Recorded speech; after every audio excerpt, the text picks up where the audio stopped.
Hello dear friends, नमस्कार। कैसे हैं आप सब? उम्मीद करता हूँ आप सभी अच्छे होंगे। स्वागत है आपका शर्मा रीजनिंग क्लासेस के अंदर। और आज है 25 अक्टूबर 2020 और जैसा कि आप डेली की डेली सीरीज़ देखते हैं वीडियो की, हम करंट अफेयर्स की क्वेश्चन की सीरीज़ लेके आते हैं। तो आज भी हम करंट अफेयर्स के क्वेश्चंस को डिस्कस करेंगे। तो चलिए स्टार्ट करते हैं फैक्चुअल क्वेश्चंस, जो कि बहुत ज़्यादा इंपॉर्टेंट है government as well as private sector exams के लिए। पहला क्वेश्चन है, किस राज्य स्थित हिमालय की लाहौल घाटी में हींग की खेती की शुरुआत की गई है? तो इसका करेक्ट ऑप्शन है हिमाचल प्रदेश। जी हाँ, D is the correct option for this question. Himachal Pradesh के अंदर हिमालय की लाहौल घाटी में हींग की खेती की शुरुआत की गई है। जी हाँ, अब आप देख सकते हैं पिक्चर के अंदर ये हींग है। अब India begins cultivation of hing for the first time, likely to save about ₹900 crore on import. जी हाँ, पहले क्या है, 900 करोड़ रुपए जो है हींग की इंपोर्ट पे हींग की खर्च किए जाते थे भारत सरकार के द्वारा।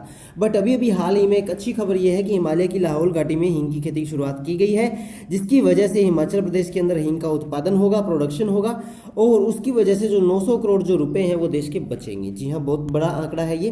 तो D is the correct option, याद रखिएगा, फैक्चुअल क्वेश्चन है, इंपॉर्टेंट है। ठीक है, नेक्स्ट क्वेश्चन। भारत और किस देश के बीच 2+2 वार्ता 27 अक्टूबर को दिल्ली में आयोजित होगी? तो आप फ्लैग से पता लगा सकते हैं क्या होगा इसका ऑप्शन, अमेरिका। जी हाँ, ये इंडिया का फ्लैग है, ये अमेरिका का फ्लैग है, तो फ्लैग से भी आप अंदाजा लगा सकते हैं। वैसे इसका आंसर है अमेरिका। जी हाँ, भारत और अमेरिका के बीच 2+2 वार्ता जो है 27 अक्टूबर को दिल्ली में आयोजित होगी। और ये जो है ये थर्ड सेशन वार्ता है। ये आपको याद रखना है कौन सी सेशन की वार्ता है, ये थर्ड सेशन की ये वार्ता है। ये काफ़ी इंपॉर्टेंट फैक्ट आपको याद रखना है। ठीक है, और ये 26 और 27 अक्टूबर को होने जा रही है। 26 और 27 अक्टूबर को ये होने जा रही है, आयोजित कहाँ, दिल्ली के अंदर। और इसके अंदर अमेरिका के वित्त मंत्री और अमेरिका के जो एक्सपर्ट हैं, जो पॉलिटिकल एक्सपर्ट है, वो इसके अंदर हिस्सा लेंगे। ठीक है, तो इसका करेक्ट ऑप्शन है अमेरिका। बात करें अमेरिका की, तो राजधानी का आपको पता है वॉशिंगटन डीसी, और जो राष्ट्रपति हैं वो कौन है, डोनाल्ड ट्रंप। ठीक है, डोनाल्ड ट्रंप वहाँ के कौन है, प्रेसिडेंट हैं। तो C is the correct option for this question. Next question, Bharat OECD international migration outlook report में किस स्थान पर है? तो इसका करेक्ट ऑप्शन है सेकंड। ठीक है, सेकंड रैंक के ऊपर है। जी हाँ, सेकंड रैंक के ऊपर है भारत। अब OECD जो है वो होता है प्रवासियों के लिए, जो प्रवासी वहां पे जाते हैं उनकी नागरिकता को दिलाने और उनकी नागरिकता प्रोवाइड कराने के लिए इंडिया का जो नंबर है वो वर्ल्ड नंबर 2 है। सेकंड नंबर पे इंडिया जो है स्टैंड करता है। ठीक है, तो इसका करेक्ट ऑप्शन है ए, यानी कि सेकंड नंबर। पोजीशन कौन सी है, सेकंड नंबर है। ये भी इंपॉर्टेंट क्वेश्चन है।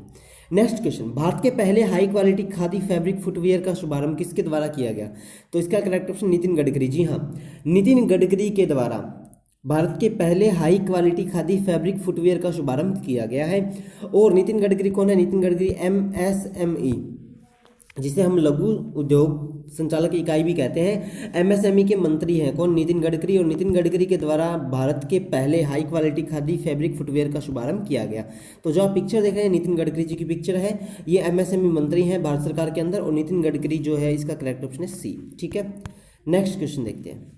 नेक्स्ट क्वेश्चन, नासा ने पृथ्वी से 10 करोड़ मील दूर किस क्षुद्र ग्रह से नमूने इकट्ठे किए हैं? तो इसका करेक्ट ऑप्शन है बेनू। जी हाँ, ये जो आप जो पिक्चर देख रहे हैं ये उन नमूनों की पिक्चर है। ठीक है, तो नासा ने पृथ्वी से 10 करोड़ मील दूर एक क्षुद्र ग्रह से नमूने इकट्ठे किए हैं, वो है बेनू। ठीक है, बेनू क्षुद्र ग्रह से नमूने इकट्ठे किए हैं। ठीक है, अब बेनू जो है उसका हम उसके फैक्ट की बात करें तो उसका जो व्यास है यानी डायमीटर है वो 550 है। ठीक है, डायमीटर जो है वो 550 मीटर उसका डायमीटर है, यानी कि उसका व्यास है। ठीक है, हिंदी मीडियम के बच्चे व्यास जानते हैं और इंग्लिश मीडियम के बच्चे उसको डायमीटर के नाम से जानते हैं। ठीक है, तो 550 मीटर का जो डायमीटर है यानी कि व्यास है वो बेनू का है। और बेनू जो है वो पृथ्वी से 10 करोड़ मील की दूरी पर स्थित है, और वहाँ से नासा ने अभी हाल ही के अंदर कुछ नमूने, कुछ एविडेंसेस जो है वो वहाँ से कलेक्ट किए हैं। ठीक है, तो इसका करेक्ट ऑप्शन क्या है? इसका करेक्ट ऑप्शन है बी, यानी कि बेनू। ठीक है, बेनू याद रखिएगा, ये भी काफ़ी इंपॉर्टेंट क्वेश्चन है।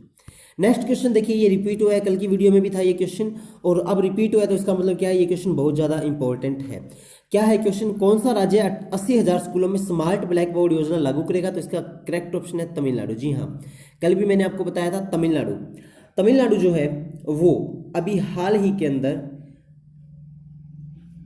80,000 स्कूलों में स्मार्ट ब्लैक बोर्ड योजना लागू करेगा। 80,000 स्कूल कौन से हैं? सरकारी स्कूल, जो सरकारी स्कूल है। ठीक है, राजकीय विद्यालय जिसे बोलते हैं वो, उनके अंदर तमिलनाडु जो है, तमिलनाडु राज्य सरकार ने कहा है कि 80,000 स्कूलों में स्मार्ट ब्लैक बोर्ड, जो आप पिक्चर देख रहे हो स्मार्ट ब्लैक बोर्ड की है, तो स्मार्ट ब्लैक बोर्ड के हिसाब से स्मार्ट ब्लैक बोर्ड वो वहाँ पे प्रोवाइड कराएगा, ठीक है, स्मार्ट ब्लैक बोर्ड वहाँ पे प्रोवाइड कराएगा और इसकी वजह से क्या है वहाँ पे जो शिक्षा का स्तर है वो उच्चतर स्तर में वहाँ पे वृद्धि होगी, ठीक है। तो ये बात भी आपको याद रखनी है। इसका करेक्ट ऑप्शन क्या है? सी, तमिलनाडु। तमिलनाडु की राजधानी क्या है आपको पता है? चेन्नई। चेन्नई क्या है? तमिलनाडु की राजधानी है, ठीक है। नेक्स्ट क्वेश्चन देखते हैं। देश के पहले मल्टी मॉडल लॉजिस्टिक पार्क का शिलान्यास किस राज्य में किया गया? ठीक है, देश के पहले मल्टी मॉडल लॉजिस्टिक पार्क का शिलान्यास किस राज्य में किया गया? तो इसका करेक्ट ऑप्शन है असम। जी हाँ, ये जो आप नमूना देख रहे हैं ये जो है ये प्रिंट जो है वो असम के अंदर पहले मल्टी मॉडल लॉजिस्टिक पार्क का है, ठीक है। वो असम के अंदर देश का पहला मल्टी मॉडल लॉजिस्टिक पार्क जो है वो डेवलप किया गया है। इसका जो शिलान्यास है वो असम के अंदर किया गया और किसके द्वारा किया गया? पिक्चर से आपको पता है, नितिन गडकरी।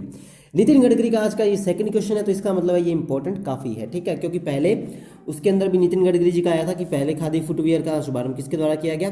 और अब मैं फिर से बता रहा हूँ, नितिन गडकरी कौन है? एमएसएमई मंत्री हैं, भारत सरकार के एमएसएमई मंत्री नितिन गडकरी के द्वारा देश के पहले मल्टी मॉडल लॉजिस्टिक पार्क का शिलान्यास किया गया।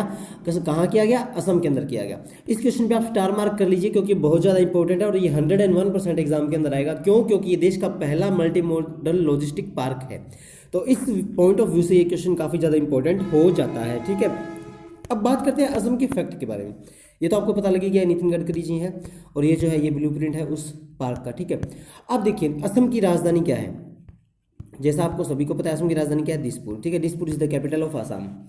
अब देखो वहाँ के अगर हम सीएम की बात करें तो कौन है? सर्बानंद सोनोवाल, ठीक है। सर्बानंद सोनोवाल वहाँ के मुख्यमंत्री हैं। और अगर हम बात करें वहाँ के राज्यपाल की तो वो कौन है? जगदीश मुखी। जी हाँ, जगदीश मुखी जो है वहाँ के राज्यपाल हैं। तो ये भी काफ़ी इंपॉर्टेंट फैक्ट है। अगला क्वेश्चन, आसन कंजर्वेशन रिजर्व किस राज्य का पहला रामसर स्थल बना है? तो इसका करेक्ट ऑप्शन क्या है? इसका करेक्ट ऑप्शन है उत्तराखंड। जी हाँ, ये उत्तराखंड, ठीक है। उत्तराखंड का आसन कंजर्वेशन रिजर्व जो है उत्तराखंड का पहला रामसर स्थल बना है, ठीक है। ये जो है यमुना नदी के ऊपर स्थित है, यमुना नदी किनारे पे। और आपको मैं इस पे एक बात बता दूं, रामसर स्थल जो है वो भारत के अंदर 38 है, 38 रामसर स्थल है। और ये काफ़ी इंपॉर्टेंट फैक्ट है। बताऊं क्यों? क्योंकि ये जो है ये उत्तराखंड है, ठीक है। उत्तराखंड है टाइपिंग में बट उत्तराखंड है। तो देखो 38 प्लेसेस है रामसर स्थल, ठीक है। ये इसलिए इंपॉर्टेंट क्योंकि दक्षिण एशिया में सबसे ज़्यादा रामसर स्थल वो जो है वो भारत के अंदर ही है। दक्षिण एशिया के अंदर जो सबसे ज़्यादा रामसर स्थल है वो भारत के अंदर, और कितने हैं? 38 है, 38 रामसर स्थल है, ठीक है। तो ये काफ़ी इंपॉर्टेंट क्वेश्चन हो जाता है। Next last and final question guys, उससे पहले मैं बता दूं आज की वीडियो टारगेट है 100+ व्यूज। आई होप आप सभी टारगेट पूरा करने की कोशिश करेंगे। नेक्स्ट क्वेश्चन, सुशील कुमार सिंघल को किस देश में भारत के अगले उच्चायुक्त के रूप में नियुक्त किया गया है? तो इसका करेक्ट ऑप्शन है सोलोमन द्वीप समूह। जी हाँ, C is the correct option. Solomon द्वीप समूह के उच्चायुक्त, अगले जो भावी उच्चायुक्त है भविष्य के अंदर, उनके उच्चायुक्त के रूप में सुशील कुमार सिंघल को सोलोमन द्वीप समूह में नियुक्त किया गया है। जो आप ये पिक्चर देख रहे हैं जिनके हाथ में एक कागज है वो है सुशील कुमार सिंघल। अब बात करें सुशील कुमार सिंघल जी की, तो सुशील कुमार सिंघल जो है वो 2000 बैच के IFS अधिकारी हैं। IFS इंडियन फॉरेन सर्विसेज यानी कि भारतीय विदेशी सेवा के अधिकारी। आपको पता होगा IFS यूपीएससी की ब्रांच है। UPSC IAS IPS IRS IFS majorly 4 branches को कंडक्ट करती है। तो IFS 2000 बैच के IFS अधिकारी हैं, वो अभी भविष्य में सोलोमन द्वीप समूह के उच्चायुक्त के रूप में कार्यरत होंगे, ठीक है। तो C is the correct option for this question. उम्मीद करता हूँ आपको ये सारे क्वेश्चन समझ में आगे होंगे। आगे तो वीडियो को लाइक करें, कमेंट करें, शेयर करें, सब्सक्राइब करें। तो मिलते हैं नेक्स्ट वीडियो में, तब तक के लिए जय हिंद जय भारत। लगे रहिए, पढ़ते रहिए, सफलता निश्चित है। जय हिंद जय भारत।